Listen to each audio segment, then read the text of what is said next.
என்னிடம் ஜோதிடம் கேட்கறதுக்கு 2 சின்ன பொண்கள் வந்தது. 16, 17 வயசு குழந்தைகள் தான் 2. இன்னொரு குழந்தைகளுக்கு என்ன ஜாதகம், இது தனியாக இன்னும் 2 வந்திருக்குதுகள் அப்படின்னு நினச்சிட்டேன். இருந்தாலும் யாராக இருந்தாலும் குழந்தைகளாக இருந்தால் பெரிய வளர்ந்து படிப்பு சம்மந்தம் இது வந்து கேட்கட்டும், இது கேட்கட்டும் அப்படின்னு நினச்சேன்.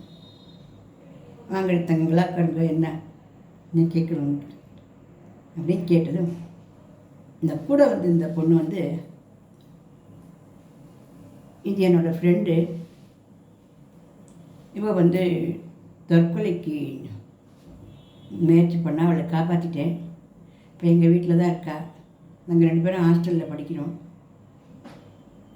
இவளுக்கு என்ன காரணத்தில் அப்படி பண்ணா அப்படின்னா, இவள் வந்து ஏழை குடும்பத்து பொண்ணு, படிக்கிறதுக்கோசரம் காலேஜுக்கு அனுப்பிச்சிருந்தா. இவளுக்கு ஒரு மன வளர்ச்சி குறைஞ்ச ஒரு தம்பி, ஒரு 4 வயசுக்கு ஒரு குழந்தை இருக்குது இவளுக்கு. இவள் தான் பெரியவள். இவளுக்கு அப்புறம் வருஷம் குழந்தை இல்லை அம்மா அப்பாவுக்கு. அப்புறம் அந்த குழந்தை பிறந்தான். அந்த குழந்தை பிறந்ததுக்கப்புறம் அந்த குழந்தைக்கு உடம்பு சரியில்லாததுல அம்மா வந்து இந்த பொண்ணை வந்து ரொம்ப கேர் பண்ணி ரொம்ப கவனிக்கலை. ஏழையத்தில் என்னத்தை கவனிக்கிறதுக்கு இருக்குது, எவ்வளோ வளையல் பண்ணிது அது கூட வாங்க முடியல போல இருக்குது, கவனிக்கலை. அதனால் படிப்புலேயும் படிச்சுட்டு படி இருந்தாலும் அம்மா தம்பியை தாங்க பார்த்துக்கலன்னு அது கொஞ்சம் வேதனைப்பட்டுருக்கு போல இருக்குது. 16 வயசு ஆச்சு. இந்த பொண்ணுக்கு +2 முடிச்சுட்டான்னு அப்பா கல்யாணம் பண்ணணும் அப்படின்ட்டேன். இன்னும் அம்மா சண்டை போட்டு கல்யாணம்லாம் பண்ணக்கூடாது 16 வயசுக்குலாம், இப்போ வந்து நல்லா படிக்கணும், காலேஜுக்கெல்லாம் போகணும், நிறைய நல்லா சம்பாதிக்கணும், சுதந்திரமான ஒரு பொண்ணாக நல்லா வாழணும், பணம் காசுமாக இருக்கணும் அப்படின்னு சொல்லிட்டு காலேஜில் சேர்த்து விட்டா. ஹாஸ்டலில் சேர்த்து விட்டா அந்த பொண்ணை. அவன் அம்மா சண்டை போட்டு சேர்த்து விட்டா. என்ன சண்டை போட்டு சேர்த்து விட்டாலும் ஏழையாத்து குழந்தைகள் காலேஜில் இன்னும் கொஞ்சம் ஸ்டைலாக நல்லா போட்டுக்கிட்டு வர மாதிரியான உடைகளெல்லாம் அதுக்கு இல்லை. பாவம் ஏதோ இருக்கிறத போட்டுட்டா போட்டு தாண்டி போட்டு ஏதோ அழுக்கு இல்லை விஷயம் இல்லை, ஆனால் சுமாராக அதை போட்டுட்டு போயிட்டு இருக்குது. அதுக்கு சுடிதார் போட்டுக்கிட்டு போகணும், ஷால் போட்டுட்டு போகணுன்னு ஒரு ஆசை வந்துருப்பாங்க. இதெல்லாம் இயற்கையான ஆசை தான், இல்லைன்னு இல்லை. ஆனால் ஃபீஸ் கட்டுறதுக்கு அவன் அம்மா எல்லா நகையை நட்டி எல்லாத்தையும் வச்சு பாவம் அவள் அப்பாக்கிட்டையும் சண்டை போட்டு கொண்டு போய் அது ஹாஸ்டலில் சேர்த்து வச்சுருக்கா. அவள் அப்பாவுக்கு ஸ்டைலான உடைகள் போட்டுக்கிறதெல்லாம் பிடிக்காது. அவள் அப்பா வந்து கோவிலில் வந்து குருக்களாக இருக்கிறதுனால அவரோட குழந்தை அந்த மாதிரிலாம் ஸ்டைலாக இருக்கான்னு சொன்னால் அது பிடிக்காதுன்னு தெரியல. அதனால் அவள் அம்மா வந்து எனக்கு நான் சுடிதார் வந்து அப்புறம் வாங்கித்தரேன், இந்த லீவு வச்சு தசரா லீவ் வச்சு நீ வா, அப்போ நான் வாங்கி தைச்சி வைக்கிறேன் அப்படின்னு சொல்லியிருந்திருக்கா போல இருக்குது. இது முதல் வருஷம் காலேஜ் முடிச்சுட்டு 2ஆம் வருஷம் காலேஜுக்கு போயிட்டு வச்சு ரொம்ப குறைப்பட்டு இருக்குது. எனக்கு வந்து நல்ல ட்ரெஸ்ஸுகளே இல்லை அப்படின்னு சொல்லிட்டு, நீ அதை பற்றி கவலைப்படாத, அப்பாவுக்கு தெரியாது, அப்பாவுக்கு வந்து இந்த மாதிரி ஸ்டைலெல்லாம் சுடிதார் போட்டுக்கிறதெல்லாம் பிடிக்காது, ஜீன்ஸ் அதெல்லாம் இந்த மாதிரி பிடிக்காது இருக்குது, அது தெரியாமல் நான் வாங்கி வைக்கிறேன், நீ வாங்கி போட்டுக்கோன்னு சொல்லியிருக்க அப்பாவும். ஆனால் ஏழ்மை இல்லாமல் அந்த குழந்தை வேறு உடம்பு சரியில்லை, குழந்தைக்கு வேறு ட்ரீட்மெண்ட்டுக்காக போயிட்டு, அதனால் அவளால் நிஜமாக அதை வாங்கி வைக்க முடியல. அந்த தசரா லீவுக்கு வரும்பொழுது குழந்தை ஆசையோடு எனக்கு வாங்கி வச்சிருக்கியான்னு கேட்டிருக்கா. இல்லைடா நான் பணம் சேர்த்து வச்சுருக்கேன், ஆனால் அப்பா ஆற்றுல எல்லா சமயத்தையும் நம்ம போய் வாங்கிட்டு வந்தாத, அதோட குழந்தைக்கு சின்ன குழந்தைக்கு உடம்பு சரியில்லை, சுரம் துடுத்து அப்படின்னு சொல்லியிருக்கேன். நான் இப்போ ஒரு 10 நாளைக்கு வரேன், அப்போ கூட என்னை கவனிக்காமல் தம்பின்னு அவனையே பார்த்துட்டு இருக்கேம்மா அப்படின்னு. இல்லைடா அது மன வளர்ச்சி இல்லாத குழந்தை இருக்கிறதுனால ரொம்ப அதை பார்க்க வேண்டியிருக்குது, நான் அதை பணத்தை வந்து நான் செலவிட்டுட்டேன், ஆனால் அவனுக்கு கண்டிப்பாக நான் வேறு தானே முயற்சி பண்ணி வாங்கி தரேன், நான் செயின் போட்டுருக்கேன், அதை எடுத்துக்கிட்டு தான் அவனுக்கு அந்த சுடிதார் அவனுக்கு வாங்கி தரேன் அப்படின்னு சொல்லி அந்த அளவுக்கு சொல்லி கப்பா வந்தம்மா. ஆனால் இது சின்ன குழந்தை தானே, 16-17 வயசு குழந்தை தானே, இவளுக்கு ரொம்ப கோபம் வந்துடுது.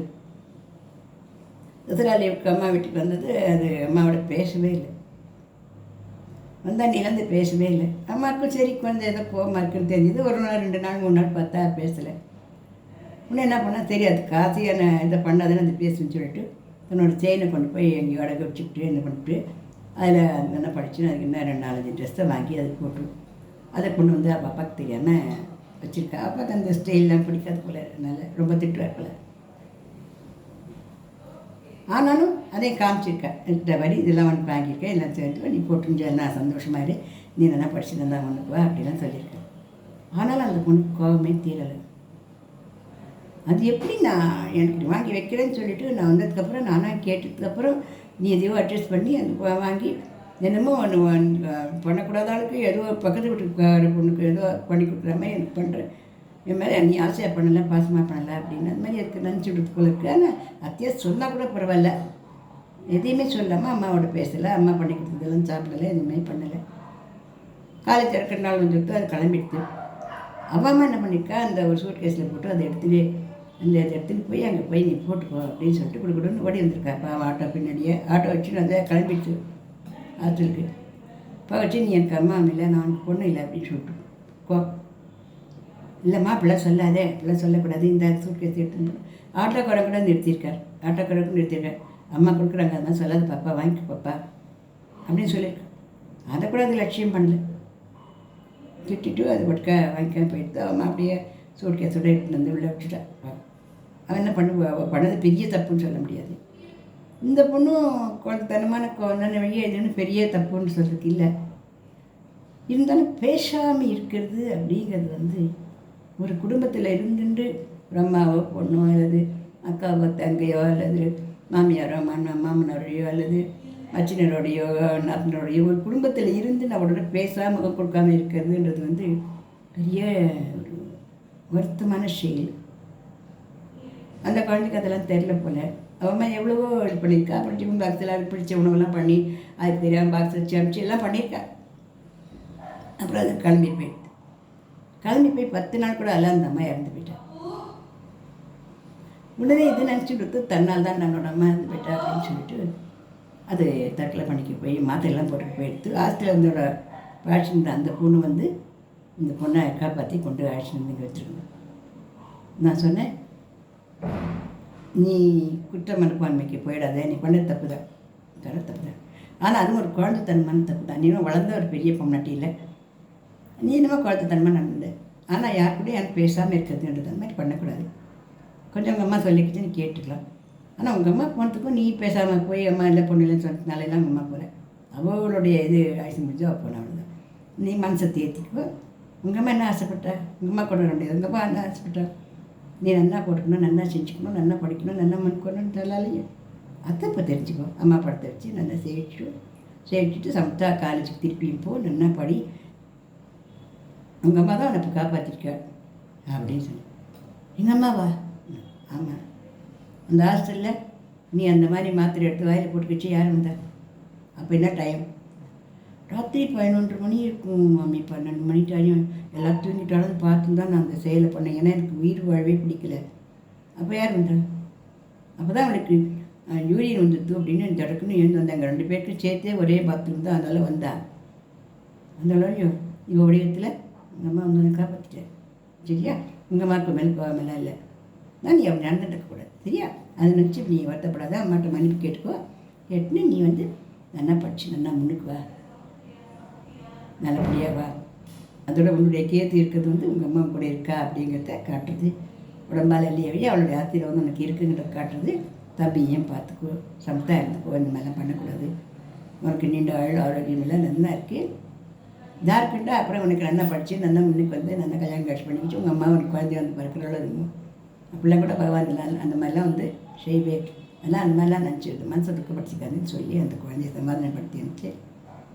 இப்போ அந்த குழந்தை நல்லா படித்து பாஸ் பண்ணி நல்ல ஒரு இந்த வேலைக்கு போயின்ட்டுருக்கா. அந்த தம்பியை ஸ்பெஷல் ஸ்கூலில் சேர்த்து அதுவும் நல்லா ஓரளவுக்கு நல்லபடியாக வந்துட்டுருக்குது. நான் எதுக்கு இந்த ஜோதிட பயணம்லாம் நான் சொல்கிறேன் அப்படின்னாக்க, ஜோதிட பயணம் ஜோதிடங்கிற ஒரு பக்கம் இருந்தாலும் கூட மனிதர்களுடைய உணர்வுகள்லாம் சில இடங்களில் நமக்கு நம்ம பார்த்ததெல்லாம் நமக்கு இந்த மாதிரியான வேதனைகளை எனக்கு கொடுத்துது. அதனால் இந்த மாதிரி வேதனைகளை மற்ற மூழ்கிடக்கூடாது. ஒரு சிலது எனக்கு அவளுடைய யோஜனைகள் செயல்கள்லாம் ஆஹா அப்படின்ற மாதிரி தோணிட்டு, இந்த மாதிரி பலவற்றையும் நான் அந்த ஜோதிட பயணத்தில் அப்படிங்கிறதுல நான் தெரியப்படுத்திட்டு இருக்கேன். இதெல்லாம் யாருடைய ஊழியும் யாருடைய பேரையும் சொல்ல மாட்டேன், ஏன்னா அதெல்லாம் அவசியம் கிடையாது. ஆனால் இந்த மாதிரியான ஒரு கோபங்கிறது இருக்கக்கூடாது தானே, அதுக்காக இந்த பதிவு கொடுத்தேன். இந்த பிடிச்சா லைக் பண்ணுங்க, ஷேர் பண்ணுங்க, சப்ஸ்கிரிப்ஷன் பண்ணுங்க.